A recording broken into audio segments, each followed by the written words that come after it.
think we can start. We're literally a couple of seconds before and you guys are a few seconds behind me. So if you came on early, a few of you would have listened to me just waffling on. But now I'll get down to it. So what are we making today? The food today was inspired a little bit by various journeys that we have made. In this particular instance, it hasn't been journeys that we made together. Simon did an overland trip from Bristol all the way to Kathmandu, and I think the area that probably kind of touched him the most was the area through the Middle East. And he did a painting yesterday of his life on, which is a sort of mosque-stroke fortress on the Turkish border just before you get into Iran. So that's kind of inspired my cooking today, which I'm going the veggie route. But I know it's one of those ones, even though it's vegetarian, we all love it. But something that I think people seldomly make at home, and that is falafels. I'm going to be making some Arabic, sort of easy Arabic shortbreads. There are some amazing, the traditional, really traditional Arabic flatbreads, which I absolutely love and which we tend to eat when we go to Doha to go and see my family, or my brother and sister-in-law and my niece and nephew. You mean family? I mean family. Are actually ones that have to be sort of have a really slow rise. So for this particular instance, they're quite hard to make. So I'm going to show you an easy version, which everybody loves an easy version, don't they?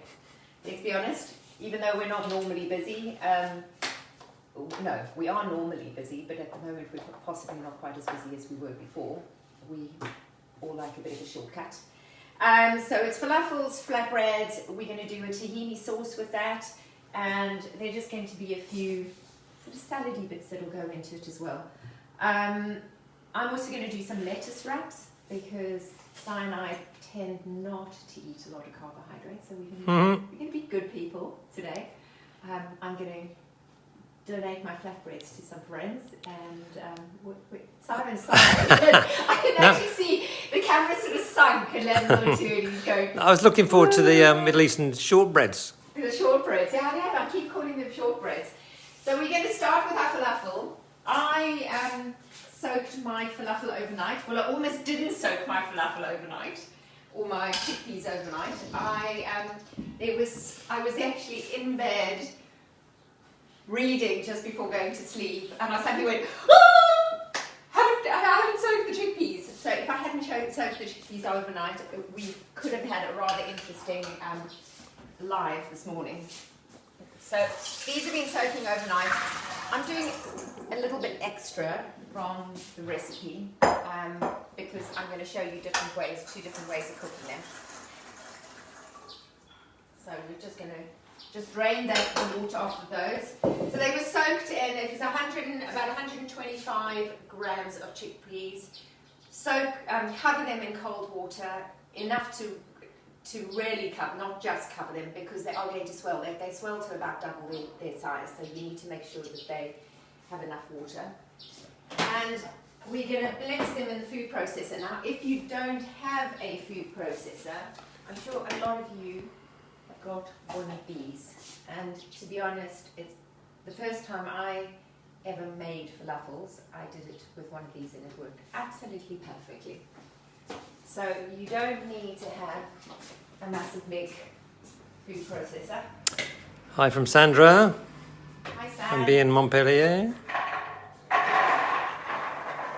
So we're going to... Now falafels, there's no one given recipe.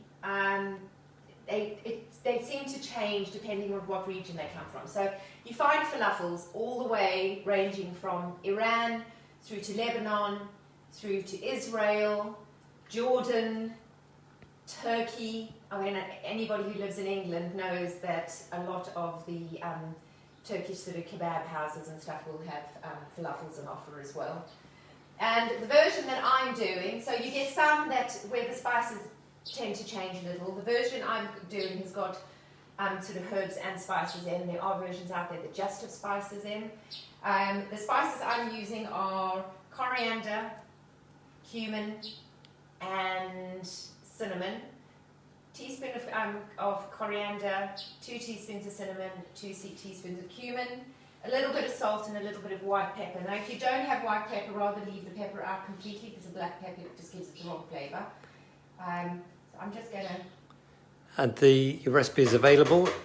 And the recipe will be available tomorrow. I'll post a link on my page with all the full recipes on. And I've done a mixture of coriander and parsley. You can just use parsley, you can just use coriander. It's make the recipe your own. A largish onion, I've cut it up into slightly smaller pieces, just to make it easier for the food processor. 2 tablespoons of gram flour. So gram flour is actually chickpea flour. So it's chickpeas that have been dried and ground down. Gets used a lot in Indian cookery as well. If you don't have gram flour, it's not a train smash. You can just use normal all-purpose flour. And about 1 1/4 teaspoons of baking powder. And now it's going to get noisy.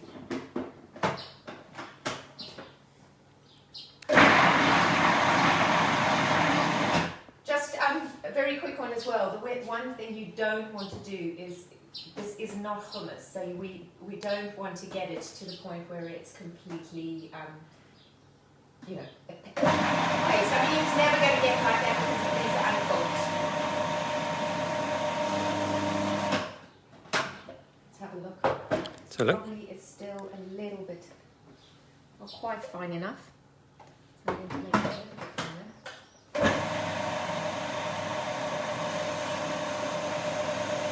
But we all know, I mean, falafels always have that slightly crunchy texture to them. To test it, all you need to do is press it into a ball. It's starting to go, so I think I need to just work it a little bit longer, a couple of seconds more.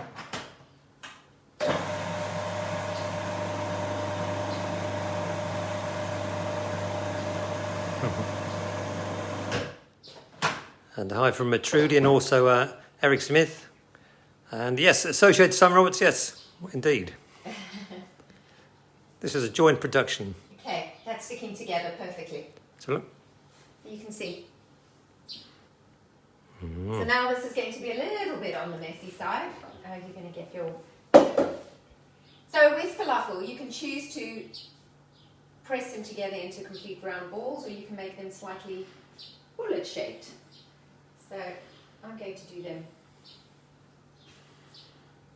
It's just a little palmful. And so a Rick Stein close-up. you can have a Rick Stein close-up. We're going to have, we need a second cameraman though. I'll see if I can find one. Yeah.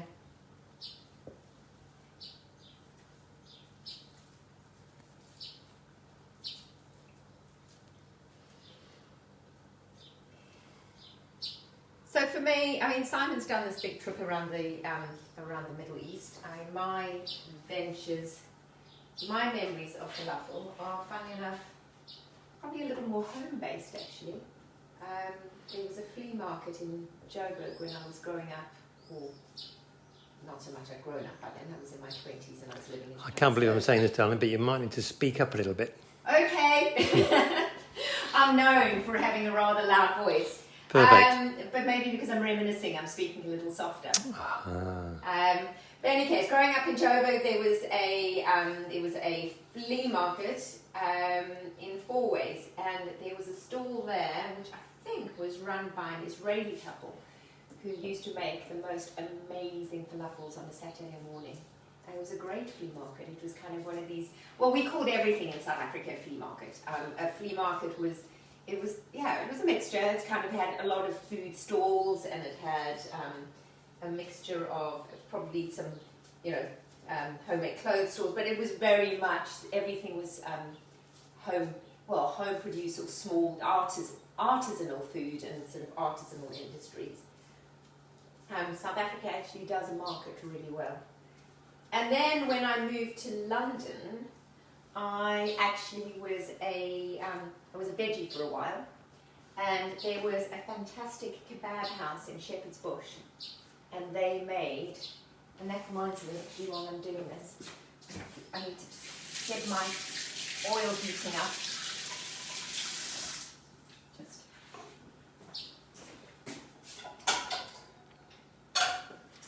I was just about to remind you, darling. I could see it. I could see your face just going like there was something you needed to tell me. See, you can read my mind nowadays. We've been together far too long. Exactly. So some of you might actually ask why I wasn't on the trip to Iran to Kathmandu. Oh no, Iran, Bristol to Kathmandu. It was before I actually met Simon. It was just before we met, wasn't it, hon? It was. You came back, when did we meet? Literally months after you came back, wasn't it? Came back in sort of March 2006, and I was absolutely broke and fired at my website looking for work, and got a call from Monica, who was looking for a visualizer, and something like that. Yeah. So And I worked fortunately for went in. a sort of marketing agency in Bristol before we moved here, and I was basically organised all the freelance resource in the creative department. So I used to have to find freelancers for when we didn't have enough people to do in-house to do what needed to be done. But we didn't actually have visualisers in-house. So Simon Tragically, but fortunately for me, your regular had passed away. He had, yeah, it was really sad. I phoned around. Well, I phoned our regular guy, and we didn't use that regularly. We didn't use visualizers more than a few times a year. And he had, passed away. So Simon's portfolio came to light. I can't. No. Yes, it was fortuitous, and I'm eternally in his debt. But It's funny sometimes. the rest is history. It's funny how sometimes life works out, isn't it? We have a birthday girl watching. Happy birthday to Ness. Ah, Nessie, I thought you were going out. Happy birthday, my love. She's probably sat in the queue in Doha watching it. We would get Millie to sing happy birthday, but we thought it just might get too wild. Maybe later. Yeah. Our spaniel has a gift. I don't know if you call it a gift. Every time we sing happy birthday to somebody, she decides to join in. So if you hang on, we might sing happy birthday at the end of this. We are starting to do birthday requests on the show. There she is in traffic. She is in traffic. Oh, Doha doesn't change. But even in lockdown, there's traffic. Doesn't this give this whole event a certain authenticity that people are watching in the Middle East? It does, doesn't it? Yeah. So what are you doing now, darling? Yeah, and I suppose now there's that at this time with our family. My brother and his family moved to Qatar literally a few months before we moved to France. My brother is a pilot, and he works for Qatar Airways. And is actually still flying at the moment, despite lockdown. Mainly cargo, but he's done some repatriation flights as well. So, and I think he's in How you getting on? LA today. I'm almost there. This is taking a little while. So, I am actually going to I'm going to show you two different ways of cooking these. I am going to be deep frying some. I'm not a fan of deep frying. We don't eat seed oil, which there's more and more indication that it's really, really bad for you. So we are going to bake some as well. So if you want a healthier version, they can be baked. My baked ones are going to be drizzled with olive oil and put in the oven, and then I'm going to deep fry some as well. Oh, we can do a taste test. You can do a taste test. I'm sure one won't kill you. I'm just trying to keep my hands out of the way of the food processor blade. They tend to be quite... My little ones are quite rough and ready. It's amazing. You actually do get special little machines or little things that actually press out falafels for you. Oh, really? Yeah. It's like a little falafel presser. That sounds like the sort of thing I would buy. Well, if you're making hundreds of them or on a regular basis, I mean, like a takeaway that's making loads of them. Yeah, I guess, yeah. I mean, you don't want to be sitting here pressing them by hand. The other thing is as well that I wanted to say to you, you cannot use tinned chickpeas for falafel. It just does not work. I mean, some people may say, oh, I've made it work, but I think you'd have to add so much flour that you are just not actually going to get an authentic recipe. And soaking some chickpeas overnight and shoving them into the food processor really is not a lot of work. So it's worth getting dried chickpeas for this. Just remember to do it. Yeah, just remember to do it, not hungry. Yeah, it's the only disadvantage. It's not a spontaneous dish. It is something that you kind of have to pre-plan a bit. Okay, I think that is about as much as I'm going to get out of that. One tiny little one. Can we see the bowl? What? What do you mean? This bowl or the No, one? that one, no. The, You're welcome. Go on over to it. I'm just washing my hands quickly.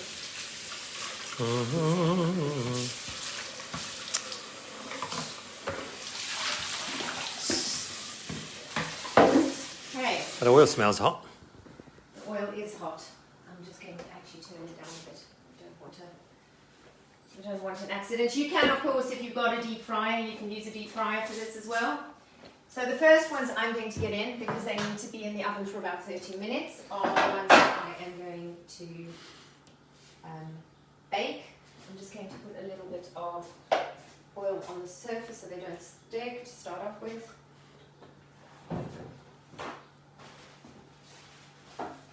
Just very loosely work that around. Okay.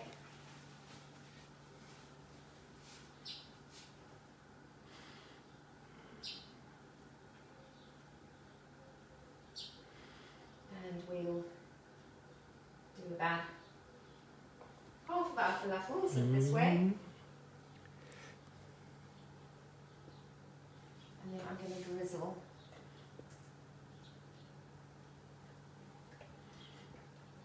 a little bit of oil over the rest. Cooking show close up.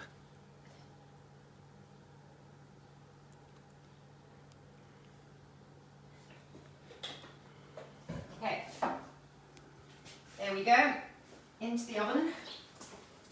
So I've got the oven on at about 280 degrees, your good old faithful 280 degrees. And I'm now going to bring this over here.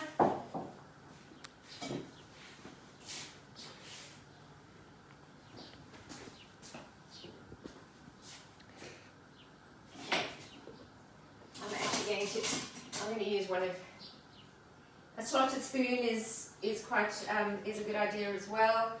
But the reason I'm going to do this, I'm just going to lower them in instead of throwing them in, so that we don't get too much of an oil splatter. I wouldn't want to ruin my pretty top now, would I? Exactly. Or melt the camera. Or melt the camera.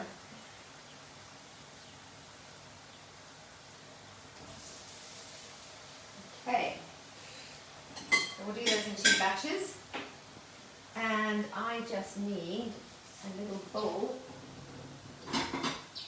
with some kitchen towel in it.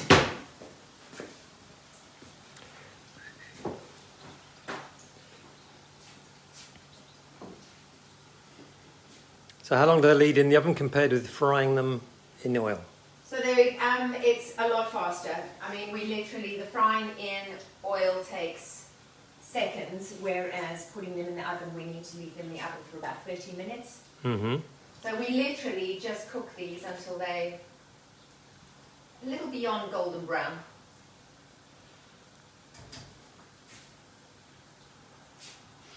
Mm-hmm. The big thing about deep frying is making sure that your temperature is really nice and hot, because the hotter your temperature, I mean, you obviously don't want to overheat it, but if your temperature is right, your stuff won't actually soak up too much oil. If your temperature's low, then what happens is everything sort of soaks up the oil and becomes quite soggy. So, there we go.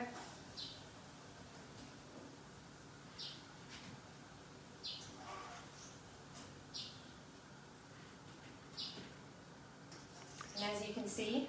It smells good. What time's lunch? After this. Excellent. See? Oh. They're quite a, deepish Nice. brown. And then we're going to just put the rest in. I'm really happy with these. I say, as one falls apart.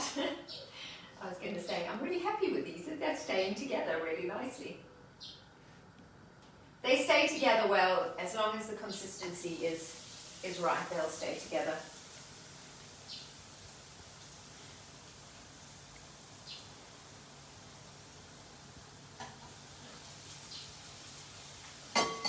Okay. So did you have to experiment much with your recipes or not? Did I have to experiment? Yeah, to get I it think it's just to get a the matter of- consistency just right. Well, you just kind of blitz them until Simon's just stolen one. And those are meant to be chef's privileges, Oh, I see. not cameraman's privileges. I'm the You're not chef working photographer. hard enough. You're chef photographer. Okay. That's going to take a few more seconds. Oh, What? good. Is it nice? Yeah. Try not to sort of chew too loudly. We don't want everybody hearing you, listening to you eating away. Mm. I'm just going to have a quick sip of water. So it's a little early this morning. We're not. It's not quite 1 o'clock time. So I've put sparkling water and a bit of lemon this morning. But please, if Okay. you're anywhere else in the world, or if you feel like a glass of wine, Yeah, what did we say? It was like I think it's 7 o'clock in Melbourne or something. Yeah, something like that. So you can drink Aussie wine Yeah. wherever you are. Wherever you are, okay, well, because it's 7 o'clock in Melbourne. Mm-hmm. Okay. Next lot, done. So the next thing we are going to make are our, as I keep calling them, Arabic shortbreads. Our Arabic flatbreads.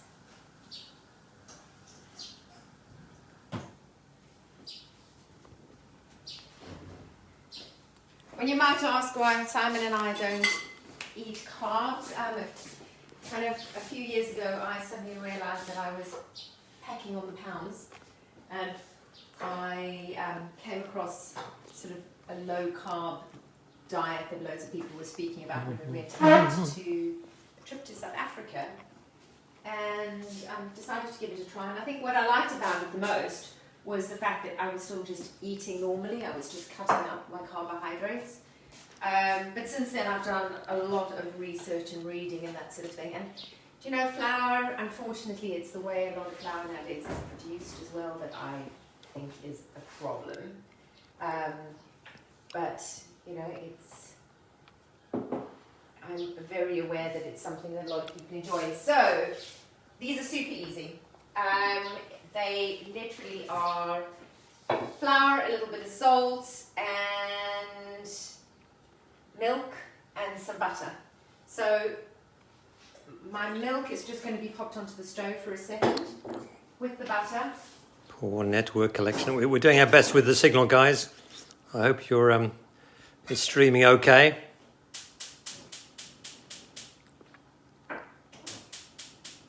Simon, did you get any of this sort of food when you were travelling across the Middle East? Lots of it, yes. Really? Seriously? Yeah, I mean it's common fare on roadside cafes, you know. Is it? Okay. Which You were in Ramadan, weren't you, when you were going through Ramadan. Iran? Or Yeah, that was is it Iran tricky. it was Ramadan? Iran, yeah. I mean, you can eat during Ramadan if you're travelling, if you're on the road. So anybody can eat during Ramadan? Yes, but you're not allowed sitting in cafes. They had tables like inside a little restaurant, or that even in Pakistan, where I was again, Yeah. in Ramadan, they rig up kind of sheeting, almost like a sort of, they section the area off where the food is being made, and Okay. yeah, so. But theoretically, it's nothing between sunrise and sunset. Yeah. But there is a special travelling dispensation. Yes, that's right. Not just people that own motorbikes or in trucks. No, but Okay. or a motorbike on a truck, as So mine does was. everybody sort of get in their cars and take day trips out of Iran on Do you know, I Ramadan? never thought of that, but yes.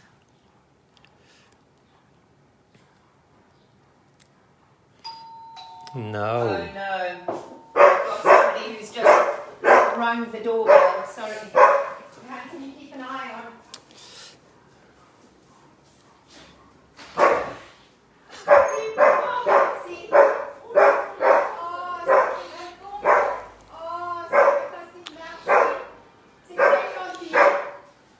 A bunch of flowers from a neighbour. Oh, just admiring fans delivering flowers, Dan. Yeah, our neighbours have just arrived with the most beautiful bunch of roses. Oh, wow, look at that. So I don't know, I'm going to have to... Unprompted. Unprompted. Well, I gave them some fresh oranges recently, and I think it's a thank you for that. I'm just going to... Oh, I'll just put those in there. And put a little bit of water in. I don't want them... Sorry. Excuse... welcome to our our lives.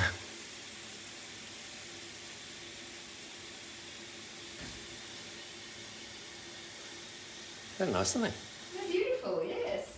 Lovely. I'm definitely going to put them in a vase afterwards. Just trying to get the ends into water. Okay. So we're not boiling the milk. We're literally just getting it to the point where the butter melts in the milk. So it's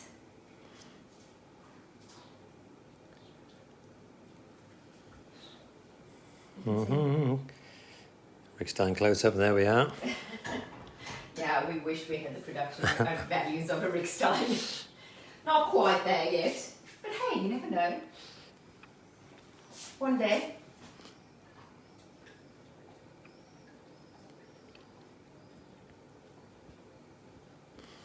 We're trying to save up for various bits of equipment, aren't we? I'm hoping to buy one of those gyroscopic gimbal things. What is a gimbal? Well, you sounds- attach the camera, or attach the phone to it, Yeah. and rather than this, I've got like a handheld tripod under the phone. This one, you can move it around and it kind of automatically levels out, so it stays level, like a drone footage in your own kitchen. Okay. It's like having a drone in your own kitchen.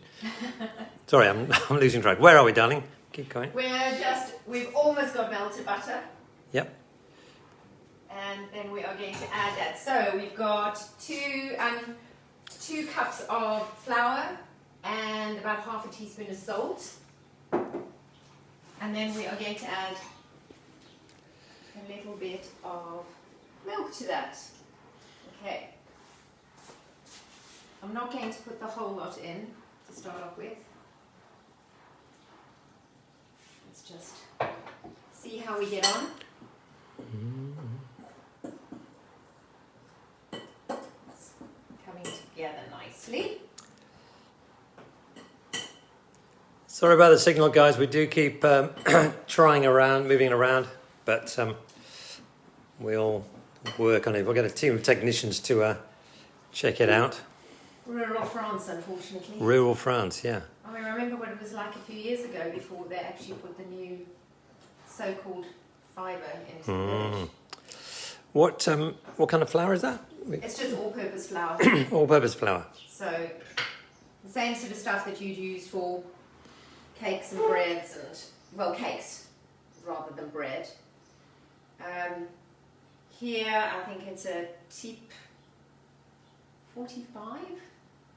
So here, all of our flours get kind of numbered. And whenever I'm in the shops, I can still never remember. Whenever I'm in the shops, I still have to hop onto Google just to double check what flour is what. But not self-raising, which tends to be quite a popular flour in the anglicised world. Something. So this has got absolutely no raising agent in it at all.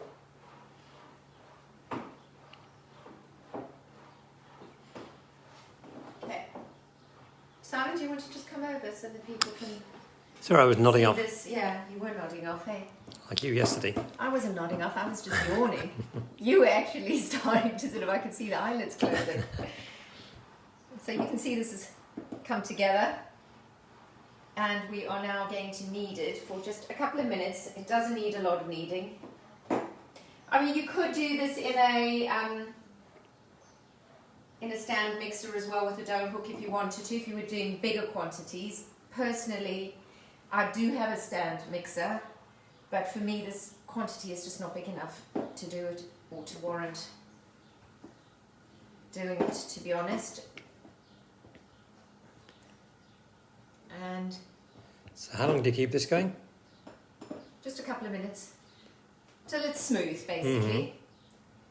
And you'll feel it sort of starts pulling together in a smooth consistency. And that's probably enough.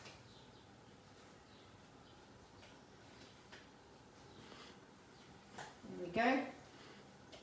And I am just going to, you can either wrap this now in cling wrap, or you can just do what I'm about to do, and I'm just about to put it into a plastic bag. There we go. And you need to let this rest for 30 minutes at room temperature. How long? 30. Yeah. Wow. But don't worry, I'm not going to sit here and make you all wait for 30 minutes. Hooray! I've done another one of those. Look at what I did a little bit earlier. There we are. So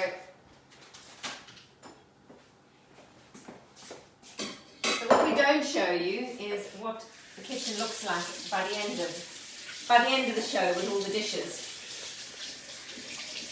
It's not looking bad. Come on. The next week we are thinking of taking a trip. So Simon and I basically decided that we are going to kind of do these things together, sort of create a common theme. This is the painting and the painting and cooking. And the cooking. So Simon's going to start off with a painting. It's going to be is it a 5 o'clock start or 6 o'clock start? I'm not sure. 5:30, wasn't it? 6 o'clock I think French you time. did. But anyway, location. Location is going to be a little Greek beach. We're off to the Greek islands. And I think that if I can get a good enough signal in the garden, we might move the barbecue closer. I'm going to do a little bit of cooking on fire next week. we could set fire to something in the kitchen if we're struggling with the signal. So that could be interesting. Let me just have a quick look. Oh, that's looking good. Okay, so the next thing we are going to do is I'm going to quickly make the tahini sauce. Now the one advantage of living in the south of France is that we've got loads of little Middle Eastern, or mainly Moroccan actually, or Algerian supermarkets where I can get my tahini, but you should be able to get it in most supermarkets. It's pretty popular nowadays. Often comes in a jar where it's all quite separated, but I found this one which is in a bottle.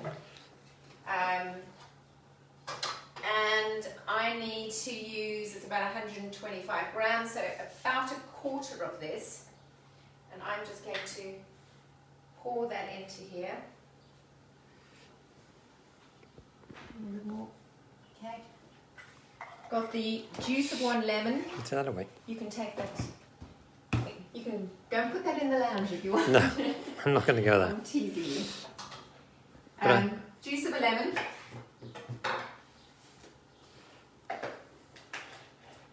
Quick squeeze.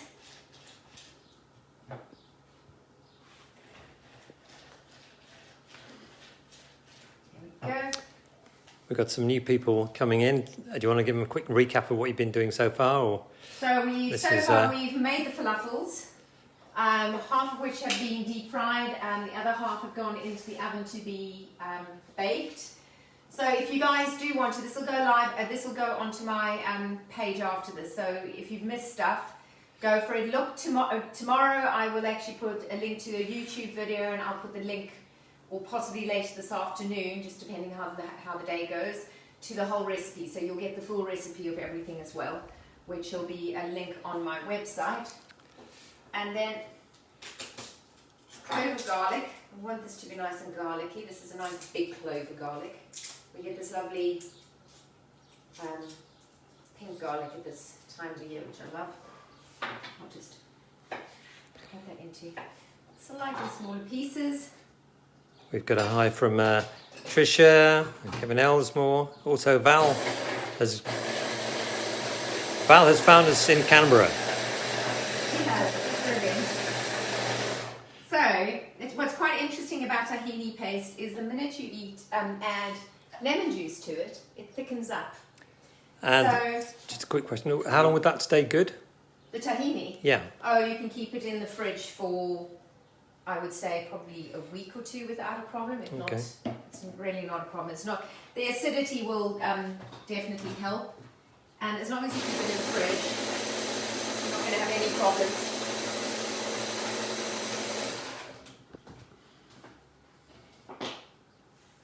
A little bit more water. So it's 125 all black and 75 mils of water. 125 mils of water. I think just pour in water until you've got the consistency that you want. I don't want this to be too thin, so I've not actually used the full amount. But it also depends on how thick your tahini sauce is that you've, the tahini paste is that you've actually started using at the beginning. Okay, so you can see how this has come together in a nice sort of thick creamy sauce. Now if you can't get hold of tahini, my suggestion would be to make a tzatziki. So, it doesn't even actually have to have a cucumber in it. It's just a yogurt-based sauce with a little bit of mint and a little bit of mint and a bit of garlic, and that would work really well as well. So there's that. I'm going to quickly cut up my few little slices of onion. So this is to actually go into the flatbread, or if you're having lettuce wraps instead to accompany it. I'm keeping it super simple. I'm literally going to put a bit of red onion, a little stick of cucumber, and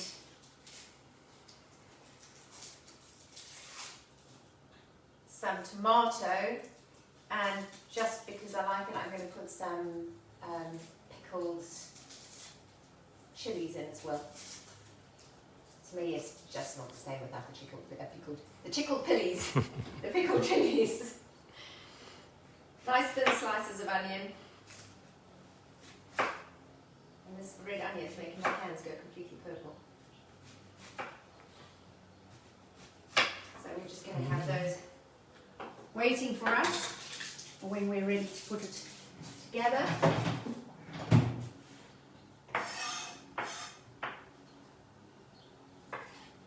These are gorgeous little, our tomatoes are starting to come into season, and this is my tomato time of the year. They are gorgeous and sweet. I love it. But unfortunately, so I planted, my bugbear, I planted loads of my own tomatoes. I've been from seed, I've been, sort of tending them and getting them going in the winter sun. And I planted them, and the snails have eaten every single one of them. So yesterday I had to go to the garden centre and go and buy tomato plants. That's a shame, wasn't it? That is a shame. The snails have been terrible this year here because we've had a lot more rain. than we would normally have. Well, no, I wouldn't say we're having a lot more rain than we normally have. We're having the amount of rain we should be having at this time of the year, which we haven't had for years. And my cucumber, I'm literally going to do little sticks of cucumber. So just going to cut them down into quarters. I'm going to just remove the seeds. So just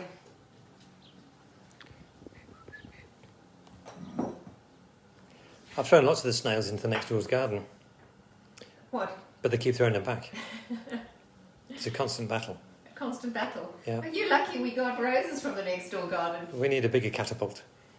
So there's a couple of gardens down the road. What, into the vineyards? Yeah. So we've actually only got one. We've only got one house between us and the vineyards, haven't we? Yeah, I think we could make it. Just don't get a spaniel in the catapult. Well, that's an easy way of taking a spaniel for a walk. She'd find a way home. Not a bad idea. She refused to go and walk this morning. She refused to go with me this morning.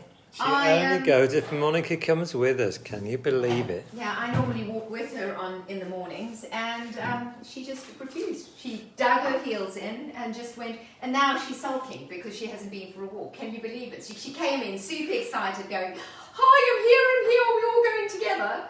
And I turned around and said, "No, you've missed out." And then she went upstairs and she sulked. That'll teach her. Yeah. Who ever heard of a spaniel not wanting to go on a walk? There's actually grooves in the tarmac outside as I dragged her along. She just wouldn't go, would she? No, wouldn't go. Just refused, point blank. She loves Simon, she really does, but she's a little, she's... I know, actually, well, a small chunk of cheese in my pocket. That's what you should have done. Yes. A treat. So the next thing we are going to do is quickly get these flatbreads done. I'm going to just pop that out of the way. All pulled together just now. Hi to Wendy Dunleavy. Hi Wendy. And nice to see you. Eric Smith says that snails will get back to your house. They're worse than homing pigeons. Yeah, they are. I think they've realised that everything in our garden tastes super nice. What I can't understand is why can't they eat the weeds? You know, it's like they're mean. There are loads out there. Maybe you plant weeds and just like sort of cast the tomato seeds elsewhere. Instead of trying to tell them that the weeds are actually... Exactly. So a little bit of flour on the surface. In the meantime, I'm going to take my other pan, which is what we're going to be cooking on, and just start warming that up as well. Put it at a lower temperature. Lots of enthusiastic comments coming through. There we go. So here's our dough, which we are going to divide up into 4 pieces. I don't have one of those fancy dough things. I keep saying that I'm going to get one, and I still haven't. But I'll just use a... can't remember what this is called. I've gone blank. So I'm just dividing that into 4. Not even on a chopping board. No. I know. Reckless. Reckless behaviour. We're going to roll that into a ball, and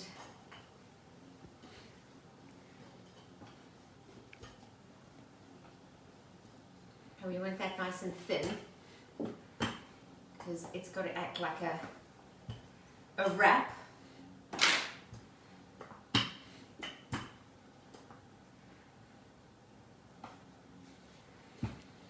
And Val from Canberra is pleased that she now knows how to get rid of seeds in cucumbers. You can also just take a teaspoon to it. So that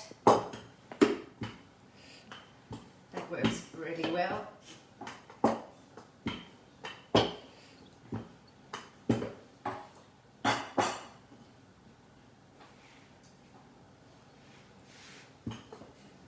So normally, while I'm doing this, I have people in my, well, in fact, everybody would be having a go if I was doing a cooking class. But somebody would be very kindly starting to cook the wrap off for me.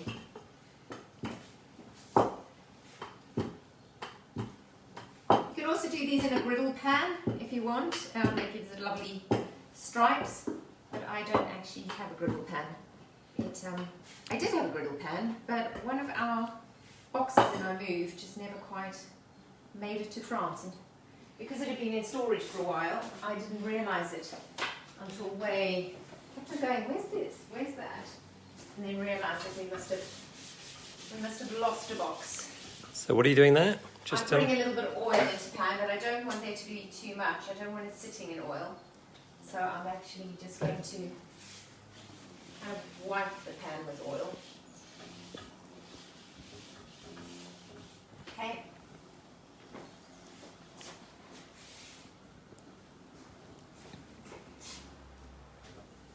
There we go. A little bit big for the pan. And while that's cooking away, I'm going to multitask. I'm going to do that thing that women do. Got a top chef from Manchester just signed in, Mark Van Bee, running his own restaurant, which is closed at the moment. You make things up, don't you? Are you going to do all four of those, or just two? I didn't want to, thanks. You only want two? I'll do a couple.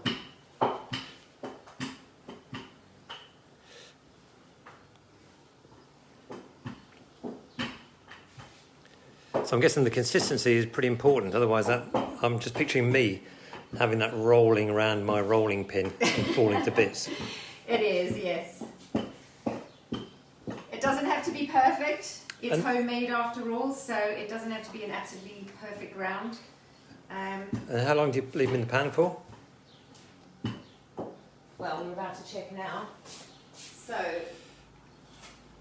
just until... Si, can you come around? The signal may go, but I'll do my best. Okay. No, Okay. So you want it a little bit darker than that, okay? And again? So it's starting to brown off, but I want Okay. it a little bit darker than that. Okay, that's perfect. So as you can see, it starts bubbling up a bit, so it looks a bit like a... Stop sneaking the falafels in, Simon Roberts. You're not supposed to see that. Yeah, you know, I'm a woman. I've got eyes in the back of my head. Can you see that? I forgot. Okay, there we go. That's about right. You can see that it kind of starts bubbling as well. That's great. It's perfect. We're going to put those on a plate, and we're going to put a tea towel over them. So the tea towel is quite good because it helps them just get a little, it sort of helps moisten them a little bit so they're softer and more pliable. Let's have a look and see how that looks. No, Not quite, huh? not quite there yet. So with all things in cooking, you know, taste it, test it, look at it, and over time, you know, you don't necessarily slavishly, I know that recipes are a great help, but if you also use your instinct, it's a massive, massive help, you know. So much with cooking actually, over time and practice, actually becomes instinct. So you don't actually have to slavishly sort of have a cook for 5 minutes, you know. Cook until it looks right, and that looks about right. So we're going to put that on a plate. We're going to put tea towel over that to keep it warm, and we are going to put a little bit more oil on that. Just a drizzle. It's just olive oil, huh? It's just olive oil, yeah. Good quality, of course. No, I use the extra virgin, but it doesn't have to be the most expensive extra virgin in the world for cooking. I mean, when I have, for my salad dressings and stuff, I actually buy olive oil from a local olive oil farm in France, which is fantastic. It just has so much flavour, but when you're cooking with it, it's a waste. You don't actually get that sort of intensity of the flavour. So, you know, I think this is just a extra virgin, cold extracted from Spain that I get at the local supermarket. So if you come over, you can actually see, as this warms up, you can see the little bubbles forming in the dough. And it gives it that lovely sort of flatbread consistency. Come on, you bubbles. Come on, you bubbles. Yeah. Can you move the tabletop nearer the hob, please? Because there's too much panning around. Oh, your arm's getting tired. Yeah. Oh, shame. It's hard work being a camera person, isn't it? I thought you were just going to do two. Well, they're here. Oh, yeah, see, okay. I mean, I might as well make them. I might not cook them now. I see. Okay. Let's see. Here we go. Turn it over. Right. Gives me something to do as well. Yeah. Otherwise, I'm just standing here like an numpty. So from next week onwards, our lockdown in France is relaxing slightly, which means that, well, depending on what area, the country's kind of being divided up into zones, sort of red zones which have still fairly high cases, sort of yellow-orange zones that obviously are an intermediate, and down here we're actually really lucky, we're in a green zone, which means that there are almost no cases left in this department. So we're allowed to travel up to 100-kilometre radius of our house. Bit of a problem with us, unfortunately, we have the sea. So half of our radius disappears into the sea, which is a little disappointing. But no, we've got amazing stuff. But that does also mean, and we're allowed to have groups of friends and family of up to 10 people. I don't know if I'm going to be socialising with as big a group as 10, but we are allowed to, it does mean that I can get my meet the winemakers over. So from next week onwards, I'm hoping to have a guest winemaker who'll sit and listen to my yabbering. There we go.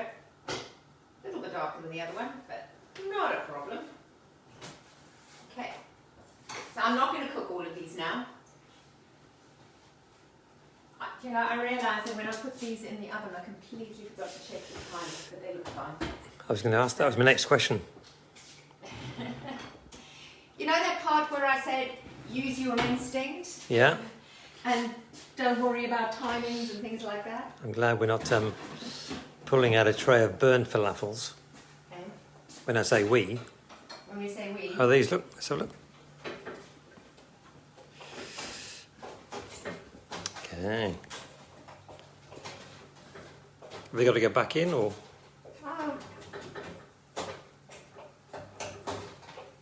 Unfortunately, one stuck. And hi from Sally Emery, who's watching. Oh, Sal, hello. How are you? There we go. So those are done as well. Beautiful. So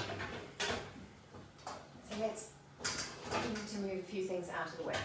What do I move? Where is our thing of falafels? We'll just add it to the plate. Oh no, that's going to keep them on one side because I wanted to test them. You can. You'll be able to see which ones they are. Okay. Did you want to test the difference? Yeah, but not now. Not now. I'm full. You're full. What, after the fact that you I've already finished all the scoffed it. rest? Yes. You scoffed all the rest.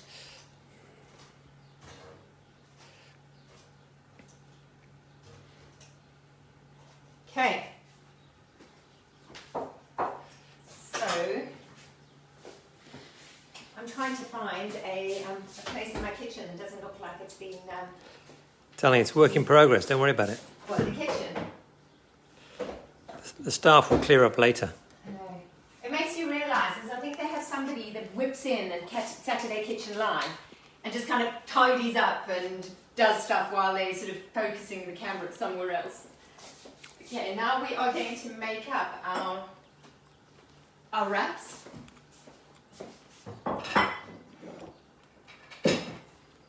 So, honey, is the staff going to wash the dishes? I'll have words, yeah. that mean like whoever's behind the camera is staffed for the day? No. No. Okay. Well, I thought I'd try. One can but try. Now, where are we? Over here. So we're here. We've got a couple of wraps. Still got some left here.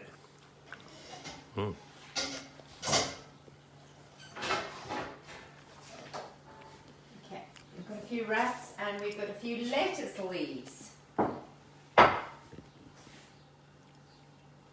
going to take my bottom wrap and we have a few falafel.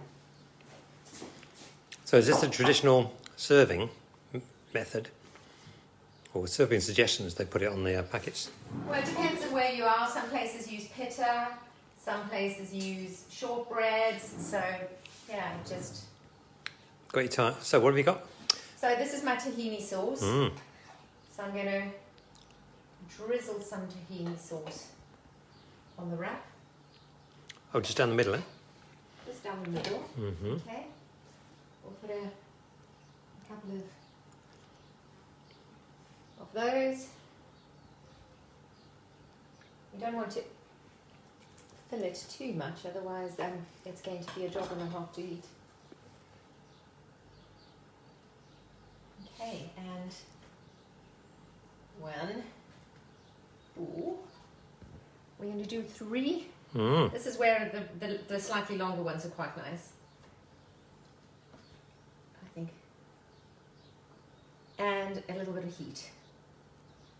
Oh, got some chilies in there as well. Yeah. Trying to blow the doors off, darling. Cool. Okay.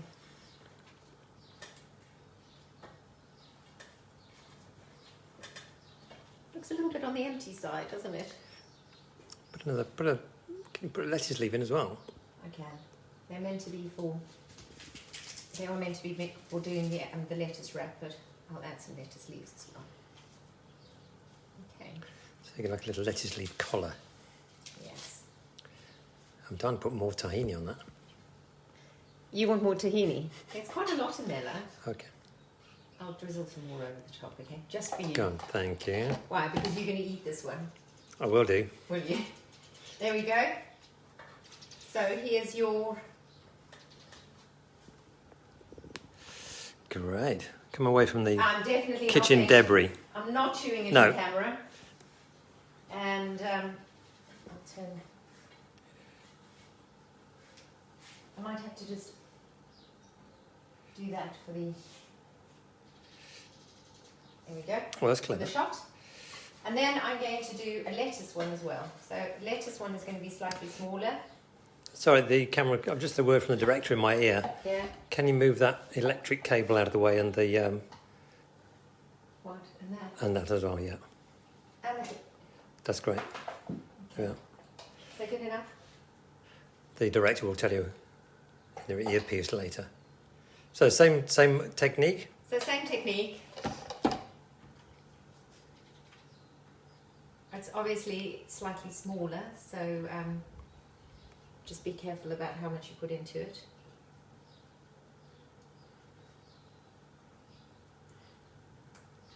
And we'll do the healthy version, the baked ones this time. Okay.